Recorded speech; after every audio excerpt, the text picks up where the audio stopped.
Welcome to Walk and Talk with special guest being Coach Jones. First question for you is, what's the most famous person in your contacts? Oh man, Yeah. I mean, I don't know if you want to call my people in my contacts famous, but I'm gonna give him props. Maybe he'll shout us out. So my best friend Kevin Phillips is a Hollywood actor, There you extraordinaire as he says, and so you know, I'll definitely give him the props of being the most famous person in my contacts. No doubt, no doubt. And then what's the famous saying or quote that you live by? You know, finishing, you know what I mean? You know, you always, it's not about where you start, it's about where you finish. And I try to instill that into our guys, players, people that I talk to all the time, that sometimes you don't start at the same place in the starting line, but at the end, you can win the race, you know, you can finish on top. And so that's one that I live by. Yeah, it's about where you finish. With that being said, let's head to the pod. Peace.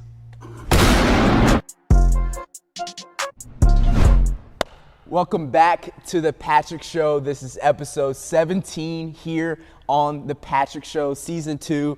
And exciting guest to me, next to me is Coach Jones. It's a pleasure having you here on the show. Be sure as always to like, comment, and subscribe as we continue to wrap up on this fantastic season. But with that being said, I'm going to give you the floor here, Coach. I mean, you've been everywhere, it seems like, and I just want to let you introduce yourself and tell people a little bit about yourself and where you've gone throughout your journey. Yeah, I appreciate you guys having me, man. This is awesome. Anytime I get a chance to be on a podcast or speak to a community, I always do that.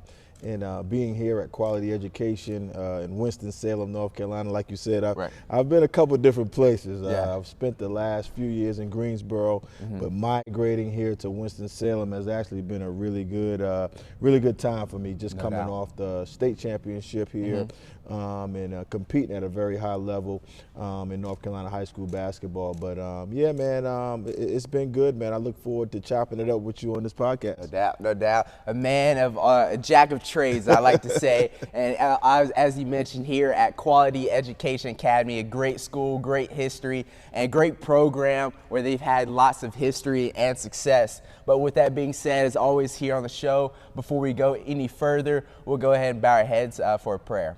All right. Father God, I thank you for this opportunity you've blessed us both with, Lord. I ask and pray, Lord, that we just remember what you tell us within Scripture, that in the New Testament, when Jesus was able to give us miraculous miracles, Lord, whether he gave the blind the sight or whether he gave the deaf to hear or life to the deaf. Whatever he did, healed the sick, healed the sin, and whatever he was able to do, Lord, I just ask and remember that we just keep that dear and tight to us, Lord, that we can know that he continues to live within us, that he's still here and he's still working and doing great miracles, for he's a good God who gives us wonderful and perfect gifts, Lord. I ask that we just remember that and we continue to work and strive to glorify your name. In the Lord's name we pray, amen. Amen. Amen. And here we like putting you, the special guest, on a hot take, so to speak, and putting you, a little sticky situation, I like to say. Okay. And first question for you is, like you mentioned, for, being able to coach various levels and programs during your coaching history, which one have you found the most interest of you, or what age group have you enjoyed coaching the most? Man, I've done it all. Like you said, I've coached the high school level, I've coached the college level. But to be honest with you, basketball camp was where it all started at. Getting those kids coming in for basketball camp, those kindergartners, those 5th graders, 6th graders, they come in with all that energy, just impacting them.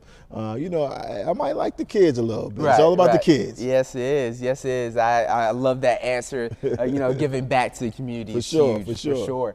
And before we talk about here and the past success here within Quality Education Academy, share with us and dive deep a little bit about your history, where you're from, and just a little bit about your background. Yeah, originally from a small town, Moncks Corner, South Carolina, right outside of Charleston. Everybody loves Charleston. Every time I talk to people, they're like, "Oh man, Charleston's awesome." And so, small town there, more of a football town. I grew up in a football town. But one thing I tell people all the time, you know, especially in sports, it's about learning how to be a champion. Yeah. And even though I'm a basketball coach and I did play football in high school, I learned how to be a champion on the football field.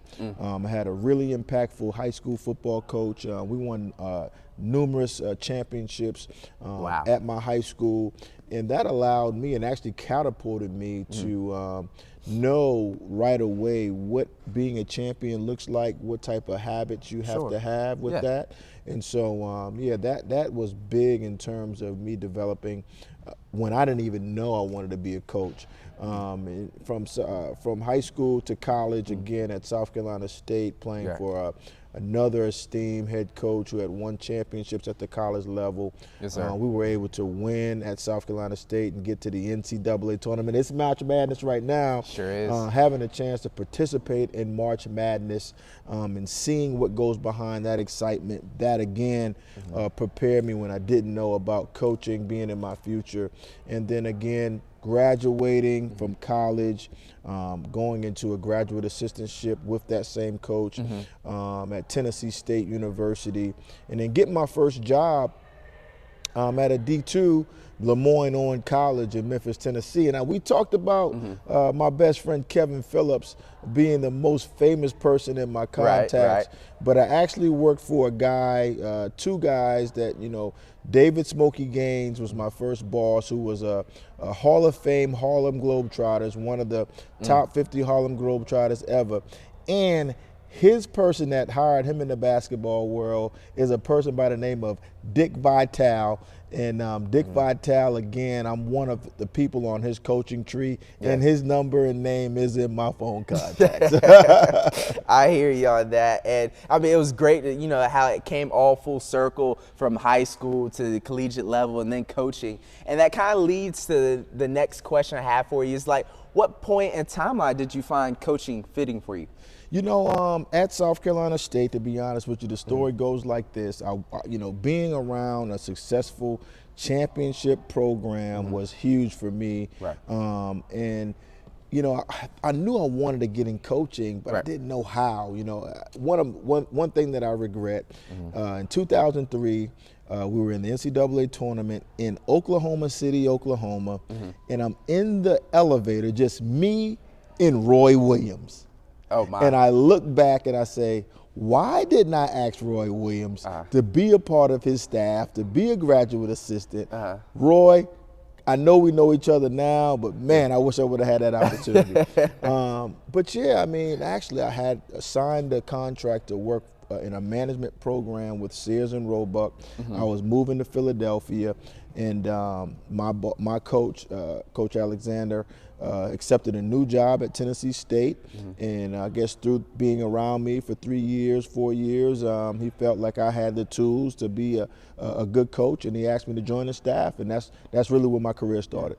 Absolutely. That's beautiful to see and hear. And it's funny that the story you shared with us about Roy Williams and meeting him for the first time. And I'm sure that you were overwhelmed, to say the least, you know, once you had interaction with him. But once that happened, obviously, you, like we mentioned before, you've been able to travel from various states, Tennessee, North Carolina, South Carolina, to coach in various other programs. I gotta ask, you know, before we hit on the nail in the noggin with here, quality education, you know, the success you've been able to adapt and, you know, gear up, what are some, you know, I guess, tips or advice you would want to give coaches, you know, that are new? Yeah, you know, one thing about coaching for me is it's really not the word coaching. I've always said to people, it's about teaching and your ability to teach, to communicate. Just because you're a great player doesn't mean that you can teach, that you can coach, that you can impact young men and young women to make them do the things that you want them to do on the floor. You have to have a skill to teach. You have to be able to love on kids and show them that you care. if you do that, they'll run through the wall for you. And so for young coaches out there, it's not so much about the glitz and the glamour. It's an everyday job. You know, if you show kids every day that you care, then they'll be able to produce, and they'll do exactly what you're asking them to do. That's great. Yeah. That's great. And, you know, now, obviously, as we mentioned before, we're here in Winston-Salem at Quality Education Charter School. You know, the success here was phenomenal. You know, 29-9 overall record, winning state champion for the CAASC 4SC School of Choice championship. I guess give us a little bit of analysis, or what was your evaluation of the complete season? Yeah, you know, it's really a testament to the players. Yeah.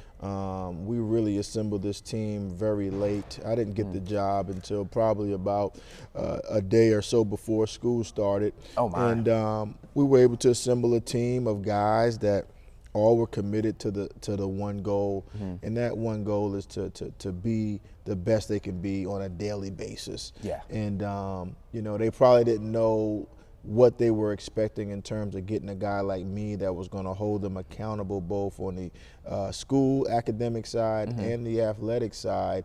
And so the synopsis was, you have to learn how to be a team. Right. And putting 5 guys, 10 guys together and saying, hey, we're going to throw the ball out there and we're going to win, it doesn't happen like that. So earlier in our schedule, we scheduled a very tough schedule, one of the toughest schedules in the state. Yes, sir, you we did. played top 5 teams in the country. Right. We played some of the top teams in the state. Just putting together a tough enough schedule that would challenge us. Yeah. And, you know, adversity, being able to have adversity, that builds character within your team. And I think right around after Christmas, we really started to gel and really started to play together, and guys kind of played off each other. And that led to wins and guys getting confidence and people recognizing how good we were in the area. At one point, we were ranked the #1 team in the Greensboro area. That's and fantastic. so Greensboro, Winston area. And so this season, man, is definitely a testament to these guys to go out, play a national schedule, win a championship, get a championship ring, and bring a banner to Quality Education. Yeah, another one, should I say, right? And, you know, with this history and its success, as I mentioned before, it's great to see it continuing to flourish. And I have to ask, you know, as you mentioned before, the schedule, you know, it was a very difficult one, being, you know, obviously ranked, you know, top 20 within the state of North Carolina. How did the scheduling tough opponents go about? You know, to be honest with you, I got to give credit where credit is due, because I didn't know what the heck I was doing with the schedule in terms of high school scheduling. I just said yes to everybody. Somebody call, yeah, we'll do it. Somebody call, yes, we'll do it. I didn't know what I was getting into, but I knew that the way we practice, what we were talking about as this coaching staff, that no matter who we played, we would be able to go out and compete, and that's what we did. Right, absolutely. And clearly the tough competition helped in the long run, where, as we mentioned before, being the state champs is another thing, another banner, another ring you can put on the hand. And following that, you know, when I was looking at the upcoming year, 7 of the 12 players on the roster are seniors. Just give us some of those names that played big roles for this team, and then also names that we should be hearing or expecting in the upcoming years. Yeah. This senior group was very good. JJ Moore, a kid out of Charlotte who's got a chance to play at that next level. Nice. Jamarion Anderson, another guard for us from the South Carolina area. Again, another kid that'll play at the next level. Damari Lynch, another South Carolina kid that's going to play at the highest level. You know, Tamar Roundtree, another one. All of these seniors that really came in are going to have a chance to play at a high level. And we had a couple of juniors, Sabree Scott, who'll be back, a 6'6" wing, and Elijah Mobley, a 6'5" wing that really came on late. And I don't want to leave out my young guys. That we had, you know, 2 8th graders, you know, one Ezekiel Drumgold, who's got an unbelievable chance. He's going to be a name in the Winston area for the next 5 years. And Brandon Jackson, a 9th grader that really worked hard for us all year this year, and again is going to have a chance to be a pretty good player. Yeah, and it sounds like you got a great mix of experience and young guys, and I'm hoping to see what the future foretells and holds for the team.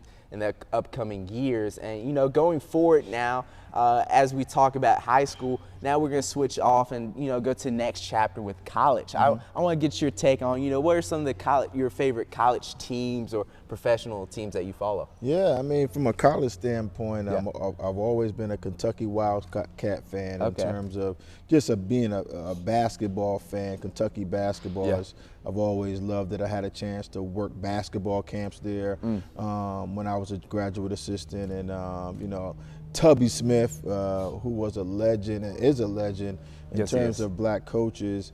I just wanted a chance to meet Tubby, you know, and so having a chance to meet him, working camp, and then having a chance to share the sidelines with the same man when I was the head coach at North Carolina A&T and he was the head coach at High Point. It's just, it brings chills to me to this day that, again, it's not where you start but where you finish and during that journey. And so, yeah, the college game has been good. Pros, I'm a Dallas Cowboy fan. And I'm a Dallas Cowboy fan and a Chicago Bulls fan. I haven't given up on both on any of them, but I'm a loyal fan. There you have it. I'm a Cowboys fan as well, and yeah, loyal is what you have to be when you know, are a fan of them, and you know, as well as a Duke fan as well. And I'm sure Kentucky will do well in March Madness, as we mentioned before. And continuing on, I gotta ask you before we head to the big time question. You know, what do you, I guess, anticipate? You know, give us a little snippet, or what would you say, how far do the Cowboys or how far the Kentucky go in their tournament and playoff play? Yeah, you know, so Kentucky, I mean, they have an outstanding team right now. They have some really young players, and Coach Cal does a good job of getting those young players to play at a high level. And I think as long as they're putting that basketball in the hoop and scoring at a high level, they're going to be a tough team to beat. So I see Kentucky getting to the Elite Eight. That's fair. And, that's fair. You know, in terms of my Cowboys, I mean, come on, Dak. Come on, make the play late. You know what I mean? You know, he's got all the yards. He's got the touchdowns. You got to be able to operate under pressure, man. So hopefully Dak can get us to the promised land next year. I hope that's the case. You know, hopefully he can play when the big lights are biggest, you know. And, you know, now heading into the big time question, I got to ask you, you know, your track history, your track record as a coach is phenomenal. I want to know, is there any more goals that you want to achieve personally just in the future? You know, man, that is a question, man, that, you know, we all need to think about. You know, I was able to accomplish one of the major goals in my life, and that was to be a Division I head coach. And that's like hitting the lottery ticket. And you ask yourself, when you reach that goal, you know, what's next? And you know, I was talking to my friend the other day, and goals are just places on the journey that you hit, but you never finish with that goal. And so that's good. I still have an opportunity in my career to take a team to the NCAA tournament, win a national championship, continue to impact young men and young women, and actually, to be honest with you, you know, ownership school. Maybe, you know, maybe in my future I have a chance to be the director or owner of a school and really try to guide young men and women to successful paths. Yeah, that would be fascinating, to say the least. I'm excited to see what the future foretells for you and holds for you. And, you know, as we begin to wrap up, as always, be sure to like, comment, and subscribe. Check out the channel as we continue to create a website for you to check out the merchandise as well. And before we head out, I'm going to give you the floor one last time, Coach, and, you know, give those listening any words of encouragement, any advice that you want to give to them. You know, starting this podcast, we started off with a prayer, and it gave me a FCA kind of feel. Yeah, sure did. And I remember in college, you know, you got FCA, you have Athletes in Action, these companies that have ministries on college campuses, high school campuses. And one of the most impactful times I had was an Athlete in Action camp that we went to in the mountains of North Carolina. With all athletes, you know, athletes from South Carolina, Clemson, Wake Forest, Virginia. Oh, wow. And you start to see how many people are just like you in trying to figure out life, trying to make sure they keep the focus on God and living, making Him the center of their life, and in terms of still having those aspirations to be a top athlete or a top entertainer or a business owner, entrepreneur. I would just tell people to, again, it's not where you come from, small town, big city, back roads, it doesn't matter. It's about keeping your eye on the prize and not looking in the rearview mirror and punching that thing as hard as you can, because especially in the world now, how connected we are, anything is possible if you keep God first. Yeah, that's great. You know, being focused and narrowing in on keeping, you know, the priorities straight, for sure. And as always, it's a pleasure having you on the show, Coach. I appreciate your time. And as we head out, we'll just say peace on 3. Peace. Sounds good? Oh, on 3. I gotta listen to you. There we go. 1, 2, 3. Peace.